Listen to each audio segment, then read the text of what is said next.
ପକ୍ଷୀପୁର ନାମକ ଏକ ଜଙ୍ଗଲରେ ଟିକି ଚଢ଼େଇ ଓ ତା ଝିଅ ମିକି ଚଢ଼େଇ ରହୁଥିଲେ ଓ ସେ ବହୁତ ଗରିବ ଥିଲେ। ଟିକି ଚଢ଼େଇ ଏକ ଦୋକାନରେ କାମ କରି ନିଜେ ଚଳୁଥିଲା। ତେବେ ଏମିତି ଗୋଟିଏ ଦିନ ଟିକି ଚଢ଼େଇ ଦୋକାନକୁ ଯାଇଥିବା ସମୟରେ ମିକି ଚଢ଼େଇ ବୁଲିବାକୁ ଆସିଥିଲା। ଏମିତି ମିକି ଚଢ଼େଇ ବୁଲୁ ବୁଲୁ ଦେଖେ ତ କାଉ ମାଉସୀ ତାର ଘର ସଜାଡୁଥାଏ। ତେବେ ମିକି ଏହାକୁ ଦେଖି ପଚାରିଲା, ମାଉସୀ ମାଉସୀ, ତମେ ଏ ଘର କଣ ପାଇଁ ସଜାଡୁଛ? ଏହାପରେ ରୂପା କାଉ କହିଲା, ତୁ ଜାଣିନୁ କି ଆଜି ଟିଭିରେ କହୁଥିଲା କାଲି ଆମ ଜଙ୍ଗଲରେ ବହୁତ ଜୋରେ ଝଡ଼ ତୋଫାନ ହବ। ହଁ, ତୁ ବା ଜାଣିବୁ କେମିତି? ତମ ଘରେ ତ ଟିଭି ନାହିଁ, ତମେ ତ ଗରିବ। ତେବେ ଏକଥା ମିକି ରୂପା କାଉ ଠାରୁ ଶୁଣିବା ପରେ ମନ ଦୁଃଖରେ ଆସି ଘରେ ବସିଥାଏ। ତେବେ ସେହି ସମୟରେ ତା ମା ଟିକି ଆସି ଘରେ ପହଞ୍ଚିଲା ଓ ତା ଝିଅର ମନ ଦୁଃଖ ହୋଇଥିବାର ଦେଖି ପଚାରିଲା, କଣ ହେଲା ଲୋ ମୋ ଝିଅ? ତୁ ଏମିତି ଘରେ ମନ ଦୁଃଖରେ କଣ ପାଇଁ ବସିଛୁ? ତେବେ ମିକି କହିଲା, ମା ମା, ମୁଁ ଆଜି ବୁଲିବାକୁ ଯାଇଥିବା ସମୟରେ କାଉ ମାଉସୀ ଘର ସଜାଡୁଥିବାର ଦେଖିଲି ଓ ତାକୁ ପଚାରିଲି ତ ସେ କହିଲା ଟିଭିରେ କୁଆଡେ କହୁଥିଲା କାଲି ଆମ ଜଙ୍ଗଲରେ ବହୁ ଜୋରେ ଝଡ଼ ତୁଫାନ ହେବ। ଆମର ତ ଭଙ୍ଗା ଘର, ଆମ ଘର ଯଦି ଭାଙ୍ଗିଯାଏ ଆମେ କଣ କରିବା? ତୁ କାନ୍ଦେନା ଲୋ ମୋ ଝିଅ, ମୁଁ କାଲି ମାଲିକଙ୍କ ପାଖରୁ କିଛି ଟଙ୍କା ଧାରେ ଆଣି ଆମ ଘର ସଜାଡ଼ି ଦେବି। ତେବେ ଆର ଦିନ ସକାଳୁ ସକାଳୁ ଟିକି ଯାଇ ଦୋକାନରେ ପହଞ୍ଚିଲା। ତେବେ ଦୋକାନରେ ତା ମାଲିକ ଟିକିକୁ ଏତେ ସକାଳୁ ପହଞ୍ଚିଥିବାର ଦେଖି ପଚାରିଲା, ଆରେ ଟିକି, ତୁ ଏତେ ସକାଳୁ ସକାଳୁ ଦୋକାନକୁ କଣ ପାଇଁ ଆସିଛୁ? ତେବେ ଟିକି କହିଲା, ବାବୁ, ମୋର କିଛି ଟଙ୍କା ଧାର ଦରକାର ଥିଲା। ତେବେ ଏକଥା ଶୁଣିବା ପରେ ଦୋକାନର ମାଲିକ ରାଧୁପାଳା ଭୀଷଣ ଜୋରରେ ଟିକି ଉପରେ ରାଗି ଯାଇ କହିଲା, ତୁ କଣ କହିଲୁ ଟିକି? ତୁ ମୋତେ ଧାର ମାଗୁଛୁ? ମୁଁ ଆଜି ପର୍ଯ୍ୟନ୍ତ ମୋର କୌଣସି କଷ୍ଟମରକୁ ଟଙ୍କାଟାର ବି ଧାର ଦେଇନି। ତୁ ମୋତେ ଟଙ୍କାଟା ଧାର ମାଗୁଛୁ? ତୁ ଯଦି ମୋତେ ଧାର ମାଗୁଛୁ ତୁ ଆଉ କୌଣସି କାମ ଖୋଜିନେ। ଏହି କଥା ଟିକି ଶୁଣିବା ପରେ ମନ ଦୁଃଖରେ ଘରକୁ ଫେରୁଥାଏ। ଆଉ ବାଟରେ ଫେରୁ ଫେରୁ ହଠାତ୍ ଜୋରସୋର ପବନ ହେବାକୁ ଲାଗେ। ଆଉ ପବନ ହୁଏ ତ ଟିକି ଜୋରେ ଜୋରେ ତା ଘର ଆଡ଼କୁ ଉଡ଼ିବାକୁ ଲାଗେ। ତେବେ ସେ ତା ଘର ପାଖରେ ପହଞ୍ଚି ସାରି ଦେଖେ ତ ତା ଘରଟି ଭାଙ୍ଗି ଯାଇଥିଲା ଆଉ ତା ଝିଅ ତଳେ ବସି କାନ୍ଦୁଥାଏ। ମୋ ଝିଅ, ତୁ କାନ୍ଦେନି, ଆମେ ଚାଲେ ରୂପା ମାଉସୀ ଘରେ ବର୍ଷା ପବନ କମିବା ପର୍ଯ୍ୟନ୍ତ ରହିଯିବା।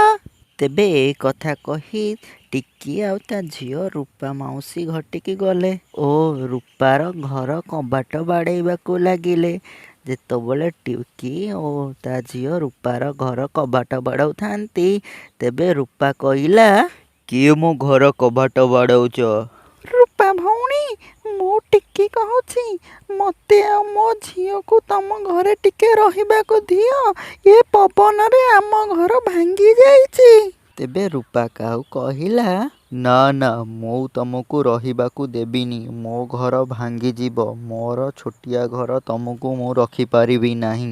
ତେବେ ଏ କଥା ଶୁଣିବା ପରେ ଟିକି ଓ ତା ଝିଅର ମନ ଦୁଃଖ ହେଲା ଓ ଟିକି କହିଲା, ଆମେ ଏବେ କ'ଣ କରିବା?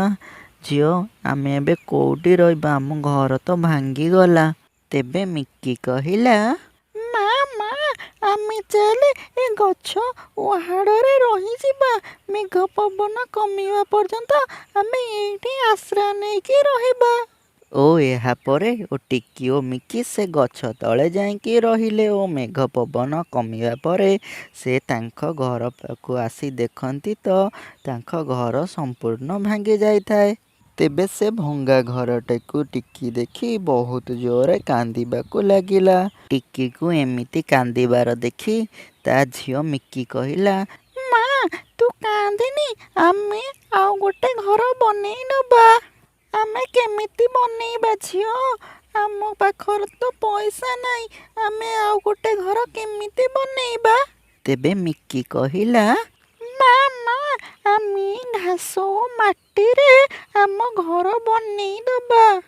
ତେବେ ଏ କଥା ଶୁଣିବା ପରେ ଟିକି ତା କାନ୍ଦ ବନ୍ଦ କରି ସେ ଘାସ ଓ ମାଟିରେ ତାଙ୍କ ଘର ବନେଇବାକୁ ଲାଗିଲେ ଓ ସେ ଘର ବନିବା ପରେ ବହୁତ ସୁନ୍ଦର ହୋଇଥାଏ ଓ ସେ ଘର ଭିତରେ ବହୁତ ଥଣ୍ଡା ମଧ୍ୟ ଲାଗୁଥାଏ।